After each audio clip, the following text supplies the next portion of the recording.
Yeah, we have decided we would like to open up the discussion already now. So if you have any questions directly concerning the talk, you can either ask them now, what we would really much appreciate, I think. So maybe there are some ideas or some suggestions that are... Yeah, we have a microphone, so yeah. I was wondering... Okay, I was wondering whether Bruegel used a magnifying glass when he painted all these details you mentioned. I mean, they seem so nitty-gritty work. I don't know, you can't do that when you just look at it. But if you used to magnify? Yeah. This is a very good question. Really, I don't know, and you can ask the same question when looking at paintings by Jan van Eyck and the Flemish primitives. You can see that those tiny details were so precisely painted, depicted, that you are completely astonished to see that, but actually we don't know. We don't know. We would like to be in his workshop. We try to reconstruct what happened in his workshop, but on this very precise point, we don't know. And you're right, it's something very surprising. I have something on my mind that step over here. There's probably not an answer to it either. But when you see the development and you see the 5 winter landscapes by Peter Bruegel, and you see it's always such a different atmosphere. All 5 paintings have a complete different poetry or different language of winter. And what I always find so striking, the first winter landscape he painted, it's already the snowflakes. And the snowflakes are done so perfectly. And then he abandoned. Afterwards, he didn't paint any snowflakes anymore. We don't know. As far as we know, as far as we know, because I'm convinced that we have lost paintings. We know that we have lost at least one painting, which is described in an inventory. Why did he? Yes, abandon this so seductive motif. Yeah. Maybe to describe quite different atmospheres. I think that, yes, each painting has its own atmosphere. Yeah. I think that's, and the light situation is always so completely different. Yeah. But I just find it so striking. He starts painting winter and immediately he does this. Yes. Yeah, this absolute. Try to paint this very difficult effect. And actually, there are not many painters who tried to paint snowflakes. And you can observe in the history of art, even in the 19th century or in the 20th century, they didn't dare to try this effect because of the risk of being too systematic and with something which would be systematic. Yeah, and I think you see it in the Falkenborg. It's like a curtain, but it's not going into the painting. While here it's really all over the painting. Yes, that's right. I have a question in respect to the falling of the snowflakes. Not only snowflakes falling, but falling in any context in painting seems to be very, very seldom. I can think of an example where pearls are falling when a necklace is broken, or one where there are tears falling from a face in the exhibition of emotions a couple of years ago. But other than that, one hardly sees anything falling in a painting. Motion in the painting. Yeah. Can you give some more examples of that, perhaps? Not really. Yes. Do you think? Waterfalls. Which one? And didn't he do it in Rome? Didn't he draw some waterfalls? Yes, that's right. Maybe in an engraving showing a waterfall, the Tivoli one. Tivoli, Tivoli. Yeah, but maybe here, I think that he was quite interested with the fact that with this falling of snowflakes, everything becomes not invisible, but visible with much difficulty. And this difficulty to see was something that was interesting for him. If you look at his small painting depicting the death of the Virgin, everything is the darkness, and you have to look at the picture long time to be able to distinguish, to discern all the little characters in this painting. And this, something which appears slowly, and you have to reconstruct with your imagination because it's not entirely visible. I think that this was interesting for him in this painting. I think it's a component of the beauty of this painting. So I have another observation just to the same theme. I was wondering as well if it's in the iconography of the subject matter of the birth of Jesus Christ is a moment of hope. A new era is starting.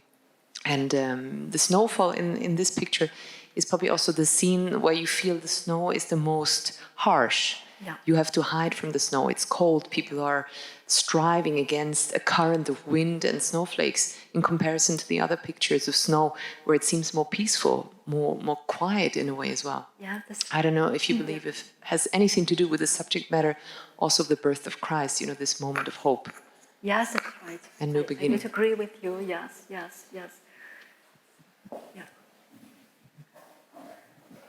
There is a beautiful suggestion in the catalogue that snowfall is something. Yeah, sorry.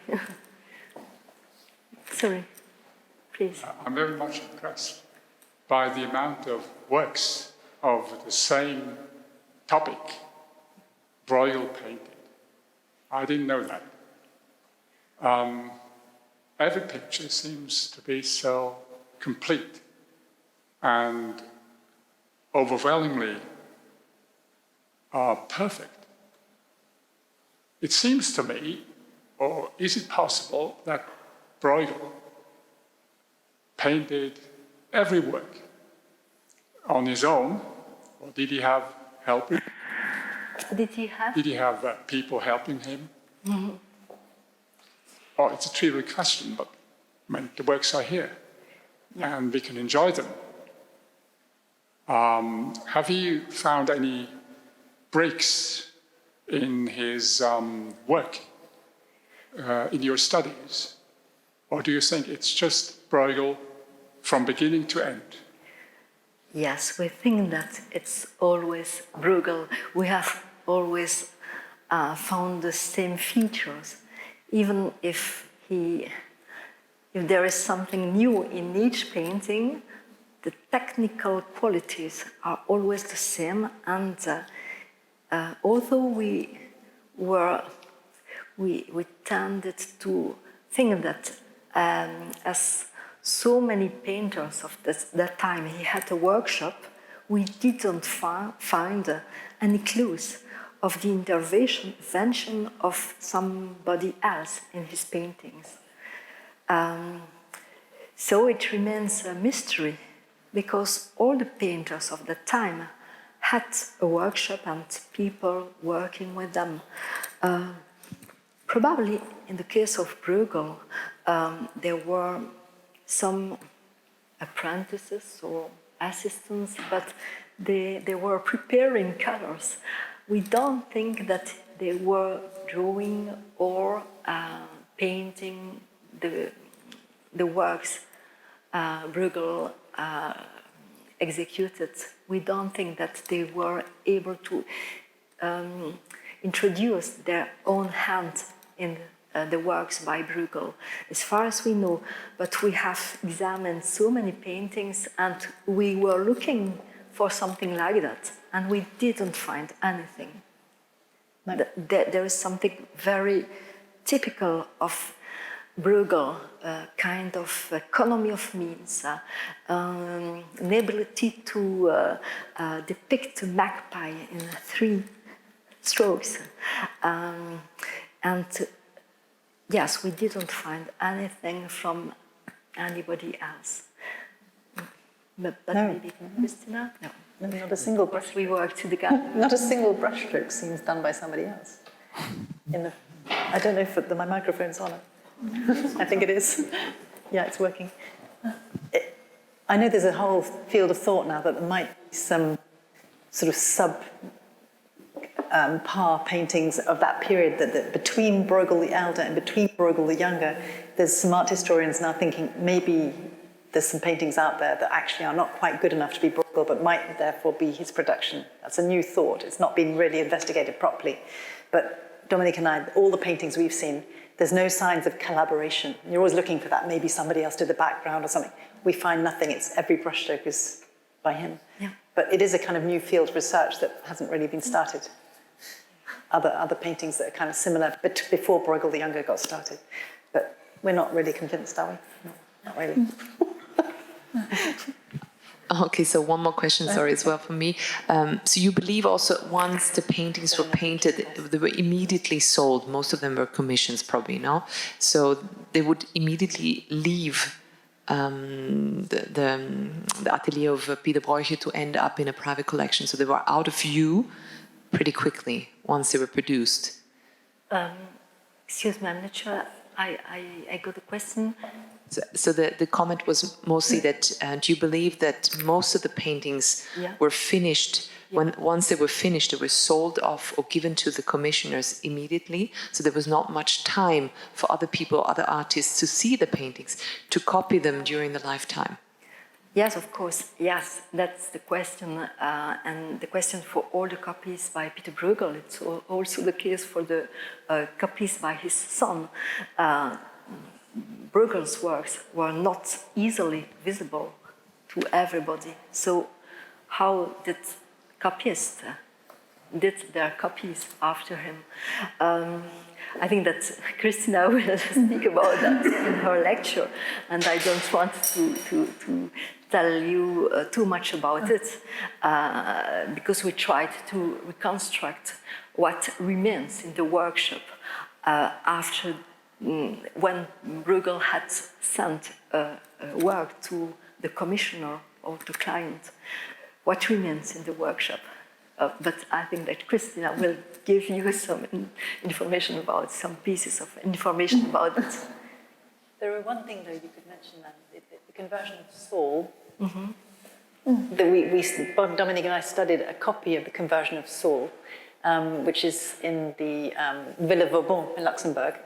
And we're pretty convinced it's probably not by Bruegel the Younger even. So it's somebody got to see the painting while it was in Rudolf II's collection in Prague somewhere. So some other court artist or visiting artist would have perhaps copied them when they were in the collection of the emperor later. So it wasn't public exactly, but some artists may have had access and made copies. And of course also in Antwerp collection,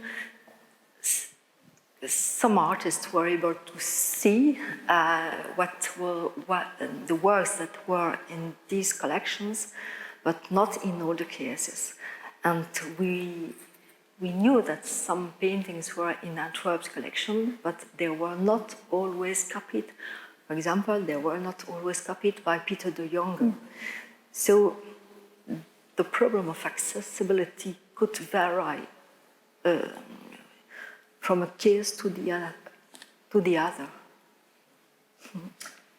I should like to ask a question about the role of his mother-in-law and his wife, who are often given a very minor role, at least in Peter Bruegel, the older.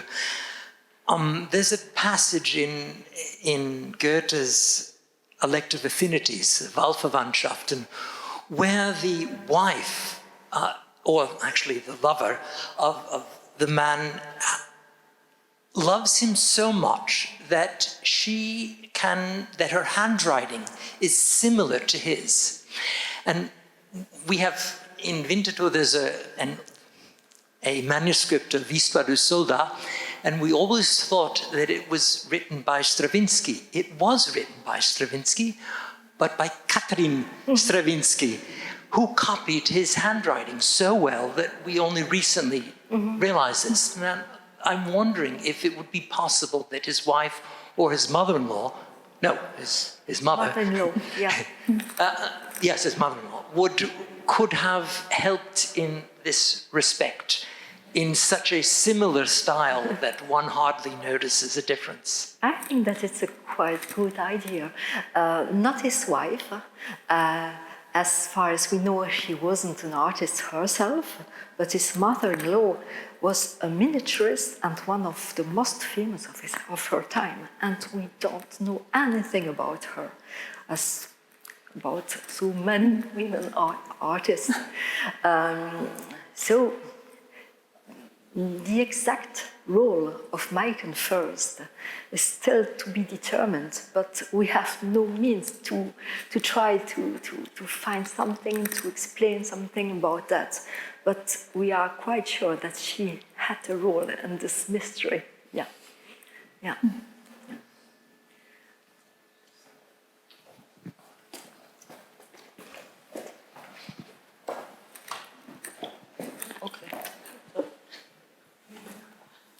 Ja, dann würde ich vorschlagen, wenn noch Fragen aufkommen, wir haben hinterher ja auch nochmal die Möglichkeit, beim Roundtable nochmal Fragen zu stellen. And otherwise, I would suggest we just do a small break, maybe 5 minutes, so that we meet 6:15 again for the talk for Christina Currie. And yeah, I think it makes sense to do a little break.